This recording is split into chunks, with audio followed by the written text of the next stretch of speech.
Printcrime by Cory Doctorow. Originally published in Nature magazine, January 2006. Narrated by Trussel. The text copyright 2006 by Cory Doctorow. The coppers smashed my father's printer when I was 8. I remember the hot cling film and the microwave smell of it, and Da's look of ferocious concentration as he filled it with fresh goop, and the warm, fresh-baked feel of the objects that came out of it. The coppers came through the door with truncheons swinging, one of them reciting the terms of the warrant through a bullhorn.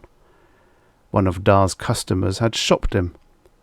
The eye-police paid in high-grade pharmaceuticals, performance enhancers, memory supplements, metabolic boosters, the kind of things that cost a fortune over the counter, the kind of things you could print at home if you didn't mind the risk of having your kitchen filled with a sudden crush of big, beefy bodies, hard truncheons whistling through the air, smashing anyone and anything that got in the way. They destroyed Grandma's trunk, the one she'd brought from the old country. They smashed our little refrigerator and the purifier unit over the window. My Tweety bird escaped death by hiding in a corner of his cage as a big booted foot crushed most of it into a sad tangle of printer wire. Da. What they did to him. When he was done, he looked like he'd been brawling with an entire rugby side.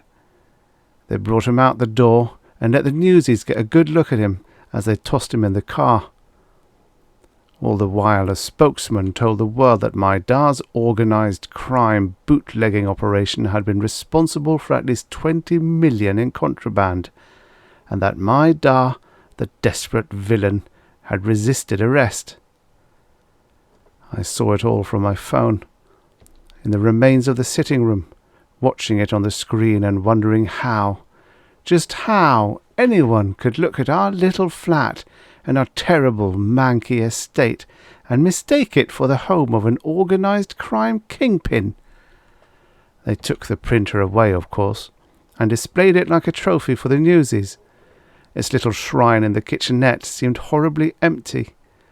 When I roused myself and picked up the flat and rescued my poor peeping Tweety bird, I put a blender there. It was made out of printed parts, so it would only last a month before I'd need to print new bearings and other moving parts. Back then, I could take apart and reassemble anything that could be printed. By the time I turned 18, they were ready to let Da out of prison. I'd visited him 3 times, on my 10th birthday, on his 50th, and when Ma died. It had been 2 years since I'd last seen him, and he was in bad shape. A prison fight had left him with a limp, and he looked over his shoulder so often that it was like he had a tic. I was embarrassed when the minicab dropped us off in front of the estate, and tried to keep my distance from this ruined, limping skeleton as we went inside and up the stairs. "Lainey," he said as he sat me down, "you're a smart girl, I know that. You wouldn't know where old Da could get a printer and some goop." I squeezed my hands into fists so tight my fingernails cut into my palms. I closed my eyes. "You've been in prison for 10 years, Da. 10 years. You're going to risk another 10 years to print out more blenders and pharma, more laptops and designer hats?" He grinned. "I'm not stupid, Lainey. I've learned my lesson. There's no hat or laptop that's worth going to jail for. I'm not going to print none of that rubbish, never again." He had a cup of tea, and he drank it now like it was whiskey, a sip and then a long, satisfied exhalation. He closed his eyes and leaned back in his chair. "Come here, Lainey, let me whisper in your ear. Let me tell you the thing that I decided when I spent 10 years in lock-up. Come here and listen to your stupid Da." I felt a guilty pang about ticking him off. He was off his rocker, that much was clear. God knew what he went through in prison. "What, Da?" I said, leaning in close. "Lainey, I'm going to print more printers. Lots more printers. One for everyone. That's worth going to jail for. That's worth anything.